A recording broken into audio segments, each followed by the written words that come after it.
Hello, I'm the artist Michael R. Zotos, and today is July 2nd, 2023. What I want to talk about right now is what I refer to as feeling privileged about what you're doing.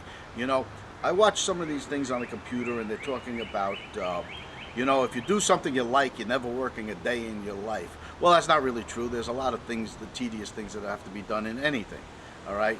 Even being the President of the United States, okay? But the fact of the matter is that they talk about finding your passion, okay?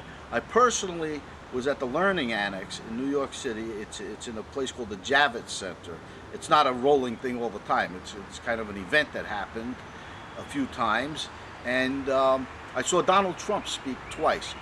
The second time was in 2006. I believe the first time was in 2005. And it was kind of repetitive. He gave the same stories.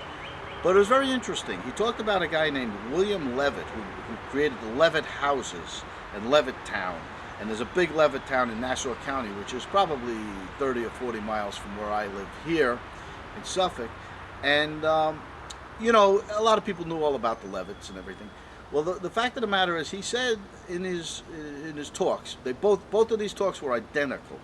And he said, he came across Mr. Levitt in Mr. Levitt's older years at a cocktail party of some kind, and he was by himself and regressed, and people get older and whatnot. And he talked to the man because they're both in the real estate industry, and he was very glad to talk to him. And he said, "How you doing?" And he said, "Not good." Mr. Levitt said, "I'm not doing good at all." Well, as it turns out, the man had built a business, a big business. A lot of people working for him, a lot of things going on. He'd get zoning approvals and development approvals and road approvals and build houses, hundreds of houses. And then he sold the business, and evidently the people who bought it weren't able to succeed, so they sold it back to him, and he got it back running again. And then it petered out. And Mr. Trump asked Mr. Levitt, what happened? And the man said he lost his edge. And Trump would say, "Don't lose your edge." And now I saw a similar talk on YouTube where he explained it, and he said, Mr. Levitt said, "Don't lose your momentum." Okay, or he didn't say it. He said that Mr. Levitt said he had lost his momentum. And Trump says, "Don't lose your momentum." So I right away went right back to the edge. Okay, that's great. But I look back at the things that I've done in my life that I really am proud of. That I've put videos up of my invention, the fact that I actually got a U.S. patent. I came up with a philosophical work that I'm most proud of, really, because I think in the overall picture for longevity, it's great for culture. I'm very proud of having my art pieces in 10 newspapers at least, okay, over a 10-year period, and having them out all over the Hamptons and eastern Long Island.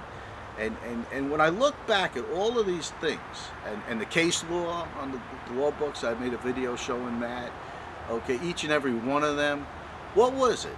Was it that I felt so like I wasn't working? No, I felt like I was working every step of the way, all the way down the line. What it really was, and I look back and I know, it wasn't my edge. I didn't have an edge and lost it. It was the feeling of being privileged. When I went out and did a real estate transaction, because remember, part of my life when I was a kid, I was raised on a farm. There were no real estate transactions to do. There was feed the chickens. Okay? When I went out and did my first real estate transaction, I felt privileged. I felt really good to be there. When I thought of the idea of getting a U.S. patent on a utility device, a real thing that works, it was the feeling of privilege. Okay, I saw Mark Cuban in an interview say, the woman says, "What's the worst advice you ever got?" He said, "Follow your passion." And she says, "What? Don't follow your passion?" And he says, "No, follow your effort." Okay, and I believe that to be true because in my artwork, I found I had a passion for one thing, which was the spontaneous, sudden artworks, and yet my effort was cutting pieces out of wood, sanding and priming and painting them and putting faces on them. That's my effort, and that's what took, okay?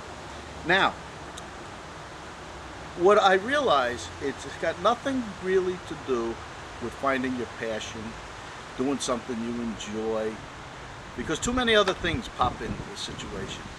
It's something when you feel privileged to do a thing, you see, there's always risk, always. And when you feel a sense of privilege for doing it, you're going to take the risk.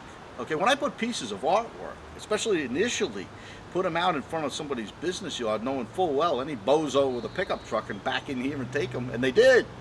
They can't do it now because I've set it up so they'd have to use tools to do it. And they can, but it'll take them some time out there. The fact is that it's the feeling of privilege that gives you the ability to take the risk, to do as you're out there, and in anything you do. And it doesn't mean your whole life has to be about privileges, but the few certain things you do that are going to count, that you initiate and you follow through, and you have you generate the ability, are those things that you feel privileged to do.